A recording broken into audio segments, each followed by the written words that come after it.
My grandmammy once told me that time can heal all wounds, but also it will eventually reveal all truths, which means you can lie, but sooner or later, others will catch on to your fable.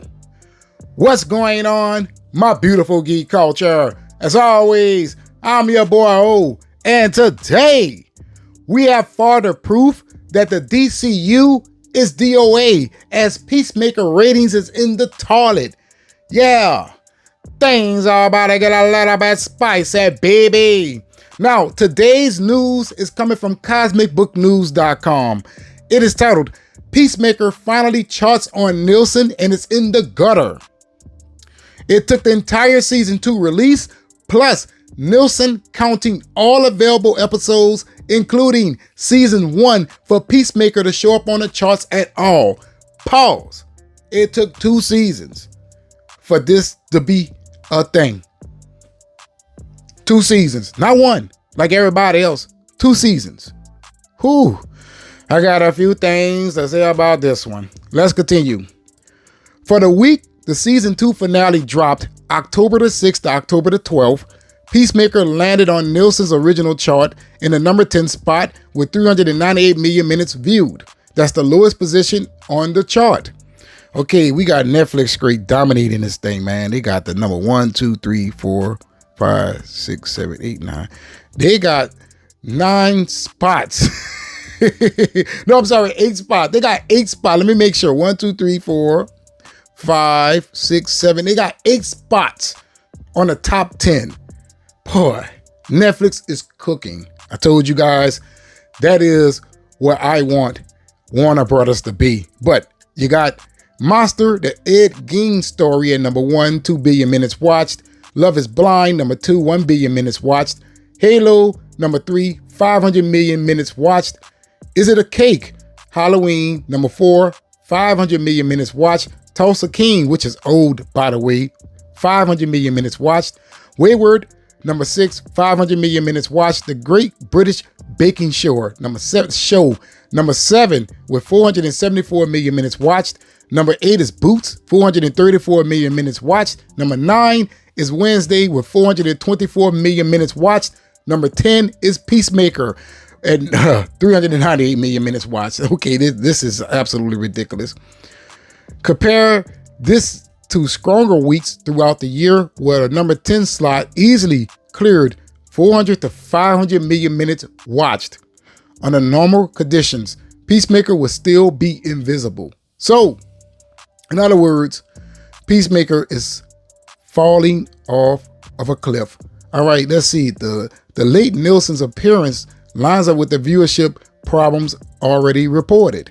All right, we got season 2 premiere, nearly 40% drop from season 1 finale, 584,000 households watched, and season 2 finale, 435,000 households. So season 2 premiere had less viewership. And none of the season 2 episodes made the Nielsen's chart during their respective weeks. All right. So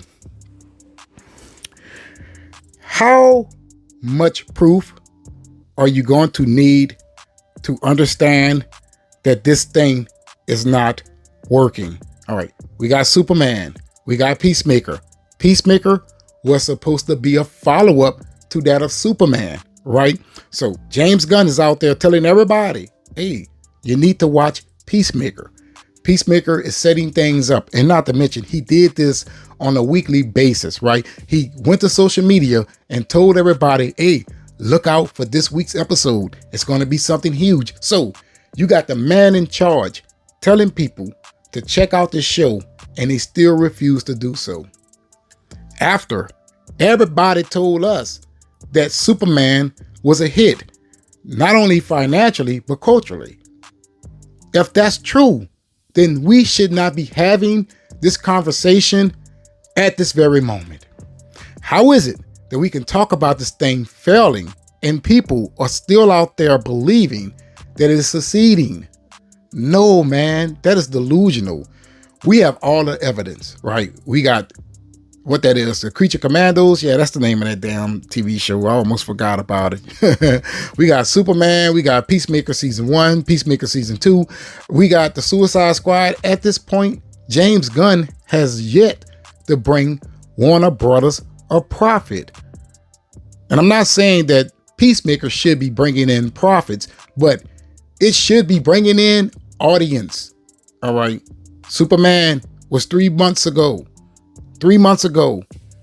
It is still fresh. James Gunn's DC Universe launching is still fresh.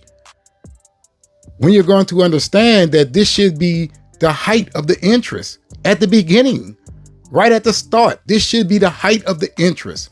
Yeah, I know people like to use that Marvel comparison. It's mighty funny that they didn't use that comparison when Man of Steel made $675 and Batman vs. Superman made $874 and the Suicide Squad made $750 without China. And then we got Wonder Woman with $800 million up in there. It's mighty funny that they don't use that comparison to the MCU when talking about those movies, but they're trying to do it with James Gunn's DC Universe. All right. We're in a time where if you're going to be interested in something, you're going to be interested in something. All right. At this very moment, the attention span of the generations behind us is low. All right. If they do not catch on immediately, they would never catch on. See, this is why you should be targeting your main audience instead of giving us this vanity project that you always wanted to do in your head. Listen, just because you want it, Mr. James Gunn, doesn't mean that we do. All right. Peacemaker was a disaster. Superman was a disaster. I reported to you guys earlier today that the budget for Superman was a whopping $425 million to $500 million. All right. The man's direction is not working. DC will continue to bleed. That's right. As fans, the embarrassment is not going to stop anytime soon until the direction change. All right. All of this rushing out projects. Superman was rushed. Peacemaker season 2 was rushed.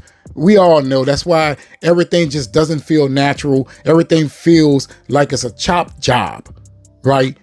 You're rushing everything. Man of Tomorrow is rushed. This entire universe is not thought out. If it was, it would have a better start. All right. If it was more focused on actually telling stories and being DC, it would have a better start. Instead, we got a blunder. Make sure you hype, make sure you subscribe, and make sure you like. And always remember, laissez la bon temps rouler. That means let the good times roll. But in the comments below, tell me, how much evidence are the non-believers are going to need before they finally throw in the towels and say, hey, we agree with you? Or do you believe that they would never get there? Personally, I feel that way. I feel that no matter what happens, they're still going to say that James Gunn is successful only because of the Rotten Tomatoes scores.